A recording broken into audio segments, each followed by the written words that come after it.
ہم معاویہ کا نام لیتے تو بعض غلط نہیں پھیلاتے کہ نعوذ باللہ اہل بیت کو نہیں مانتے، کیا دماغ خراب ہو گیا جو ایسا سوچتے ہیں؟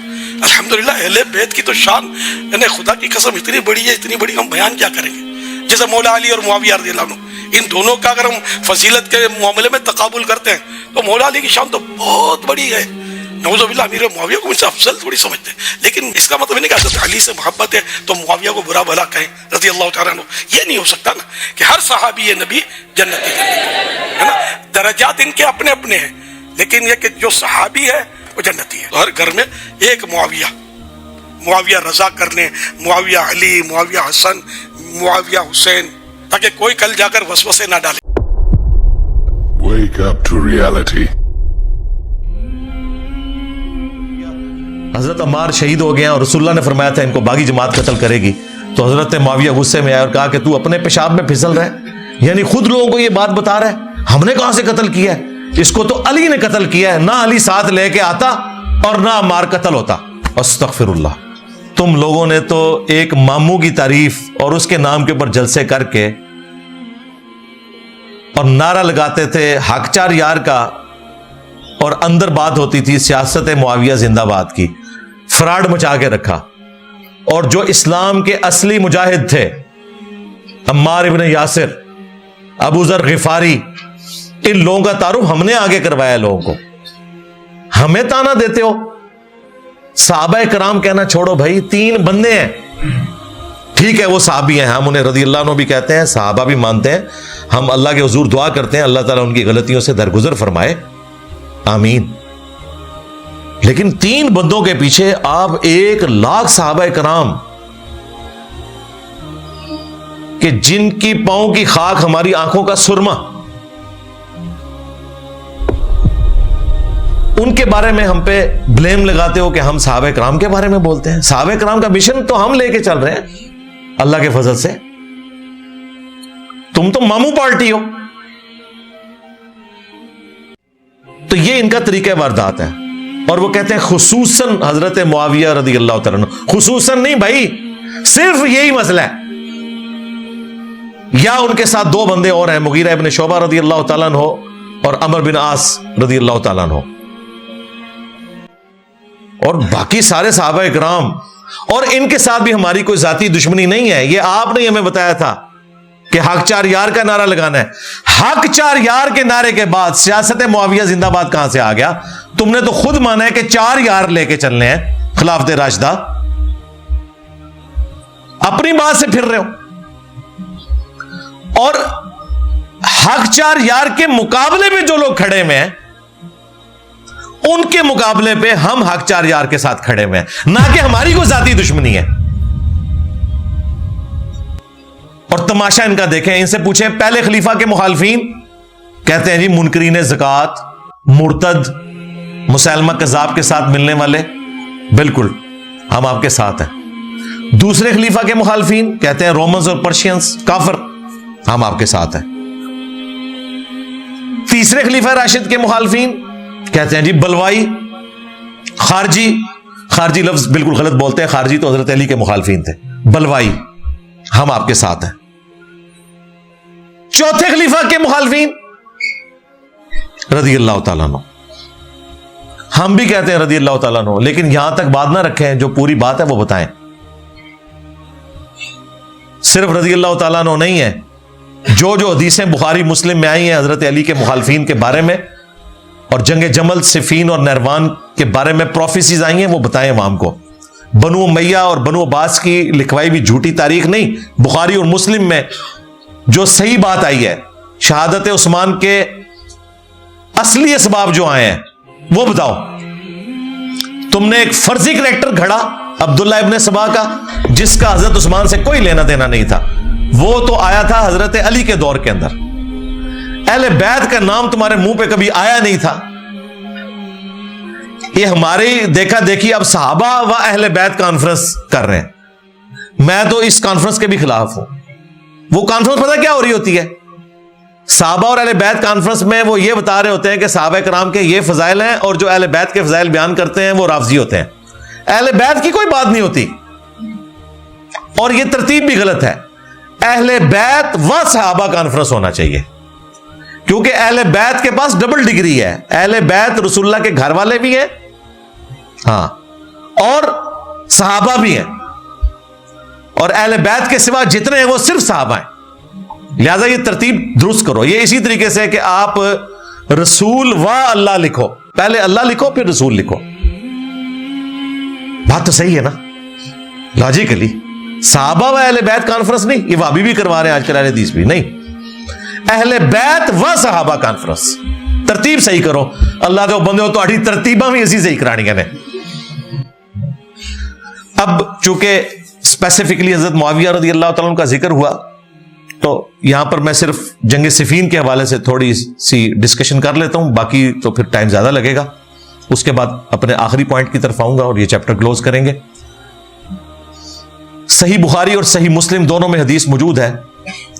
نبی علیہ السلام نے سیدنا عمار ابن یاسر رضی اللہ تعالیٰ عنہ کو مسجد نبوی شریف کی تعمیر کے دوران جب خندق کھودی جا رہی تھی بیس رکھنے کے لیے, وہ کہتے ہیں غزوہ خندق کا موقع تھا, ہو سکتا ہے وہ موقع بھی ہو, اور عین ممکن ہے کہ مسجد نبوی کا جو ذکر ہے اس کی وجہ سے اس کے لیے کوئی بیس بنائی جا رہی ہو. دیکھا کہ باقی اصحاب ایک ایک پتھر اٹھا کے لا رہے ہیں, بڑے بڑے پتھر, اور عمار ابن یاسر نے 2 پتھر اٹھائے میں, ماشاء اللہ تعالی. حالانکہ اس وقت ان کی عمر آلموسٹ آپ سمجھ لیں 50 سال سے زیادہ تھی, کیونکہ 93 ایئرز کی ایج میں حضرت علی کے دور میں 37 ہجری میں ان کی شہادت ہوئی ہے. نبی علیہ السلام کی وفات کے وقت وہ 60 پلس تھے. تو مسجد نبوی شریف کی تعمیر کے دوران باقی اصحاب ایک ایک پتھر لا رہے ہیں, عمار ابن یاسر 2 لے کے آ رہے ہیں. نبی علیہ السلام کو اتنا پیار آیا, آپ نے اپنے مبارک ہاتھوں سے ان کے چہرے سے اور داڑھی سے مٹی کو جھاڑا, ٹھیک ہے, اور کہا وہی عمار ابن سمیہ, عمار ہائے افسوس, تقتلہ الفئۃ الباغیہ یدعوہم الی اللہ ویدعونہ الی النار. افسوس, اسے ایک باغی جماعت قتل کرے گی, عمار انہیں اللہ اور جنت کی طرف بلا رہا ہوگا اور وہ جماعت اسے جہنم کی طرف بلا رہی ہوگی. اب یہ ایک حدیث پورے کے پورے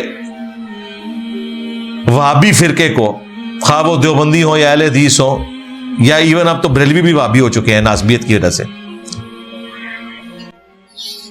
پورے کے پورے فرقے کو ان کے ختم کر دیتی ہے جو ناسبیت کی بنیاد پہ کھڑا ہے.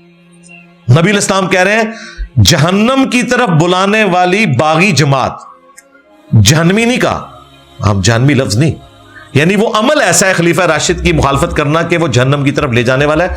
آخرت کا فیصلہ اللہ نے کرنا ہے, اللہ تعالیٰ کسی کو اس کی نیکیوں کی وجہ سے اس کے گناہوں سے درگزر فرما سکتا ہے. ہم اتنی بات کریں گے جتنی اللہ کے نبی نے کی ہے, اور جو ہمیں یہ بات نہیں کرنے دے گا ہم اس کے پھر خطرے چیک کریں گے. لو سامو, ہاں ظاہر ہے, بالکل مسلمان نہیں کہہ سکتا کہ رسول اللہ کی یہ بات آگے نہیں کرنی. ہاں, جس طرح یہاں پہ خطرے چیک کیے گئے, کئی ہندو نکلے اور وہ کینٹ کی مسجدوں میں امامت کرواتے رہے کئی سال تک. انہوں نے میرا کلپ کاٹا, یہ کہتا ہے ہمارے بزرگوں کے خطرے چیک کرتا ہے, یہ وہ میں نے اس میں چیک کی تھے. تو بات تو صحیح ہے, ہو سکتا ہے ہندو ہو, اوپر سے اسلام کا لبادہ انہوں نے اوڑا ہوا ہے, جو کہہ رہے ہیں رسول اللہ کی بات آگے نہ کرو صلی اللہ علیہ وآلہ وسلم. اچھا, اب انہوں نے اس حدیث سے بھاگنے کے لیے کیا راستہ اختیار کیا؟ انہوں نے کہا جی المستدرک للحاکم میں یہ حدیث ہے, اس میں تو الفاظ ہیں کہ خوارج سے متعلق یہ حدیث ہے. تو حاکم میں جو خوارج کے الفاظ ہیں وہ تو بڑا خطرناک مسئلہ ہے. وہاں خوارج پھر جنگ صفین والوں کو کہا گیا ہے. ہاں, ذہن میں رکھیے گا, جو مسلم شریف میں حدیث ہے, جو امام وقت کی بیعت سے خارج ہوا وہ جاہلیت کی موت مرا, وہاں پہ خارجی وہ جنگ صفین والوں کو کہہ رہے تھے, کیونکہ اسی چیپٹر کے اندر جس میں بخاری کی 2812 کو حاکم میں کہا گیا خوارج سے متعلق حدیث, اسی چیپٹر میں 10 حدیثیں آگے جا کے وہ پتہ بھی چل گیا وہ خارجی کون تھے جنہوں نے حضرت عمار کو شہید کیا. وہ حدیث لے آئے جو مسند احمد میں موجود ہے کہ حضرت عمار ابن یاسر جب شہید ہوئے تو حضرت عمر بن عاص جو ہے وہ گھبرائے ہوئے آئے اور کہا کہ معاویہ حضرت عمار شہید ہو گئے ہیں اور رسول اللہ نے فرمایا تھا ان کو باغی جماعت قتل کرے گی. تو حضرت معاویہ غصے میں آئے اور کہا کہ تو اپنے پیشاب میں پھسل رہا ہے, یعنی خود لوگوں کو یہ بات بتا رہا ہے, ہم نے کہاں سے قتل کیا ہے, اس کو تو علی نے قتل کیا ہے, نہ علی ساتھ لے کے آتا اور نہ عمار قتل ہوتا. استغفر اللہ. اینج جا کے کان پکڑیا. فليتقدم بين الصفين محتسبا.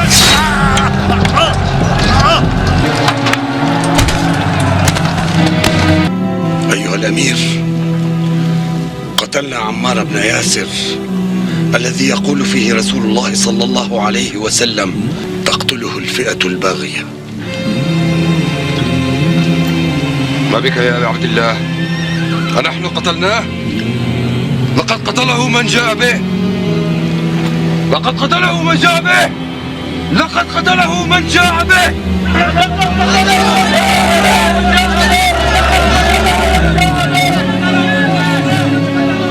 إن صح تأويل معاوية كان رسول الله صلى الله عليه وسلم هو قاتل حمزة، لأنه أخرجه معه لقتال المشركين يوم أحد.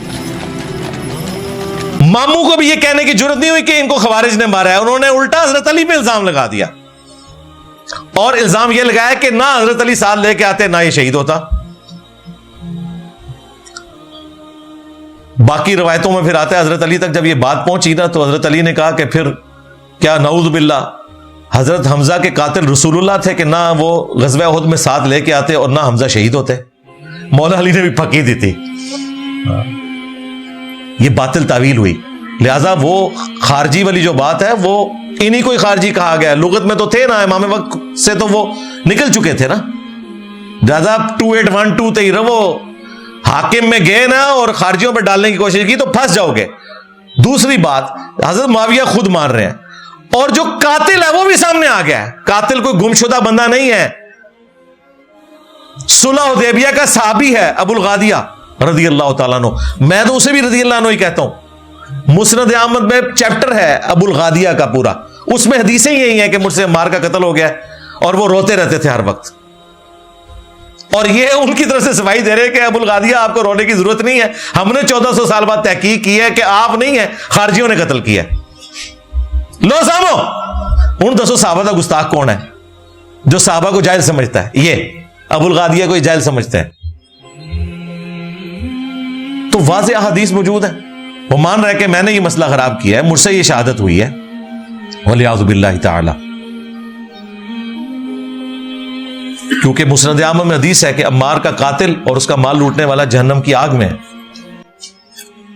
شیخ البانی نے اس حدیث کو صحیح کہا. شیخ زبیر صاحب نے دھکے سے اسے ضعیف ثابت کرنے کی کوشش کی. میں نے ان کو فون کیا, میں نے کہا شیخ صاحب یہ تو ثابت نہیں ہوئی. کہتے ہیں 3 دن میرا پسینہ چھوٹا رہا ہے اس کو ضعیف ثابت کرنے کے لیے. میں نے کہا کہ نہیں ہوئی ہے یہ. کہتے ہیں سننی ہوں نا علی بھائی, کیا کروں, مجبوری ہے. میں نے کہا مجبوری والی کون سی بات ہے بھائی, آپ دعائے خیر کریں. خدا جس نے کی جستجو مل گیا اس کا تو سب کا تو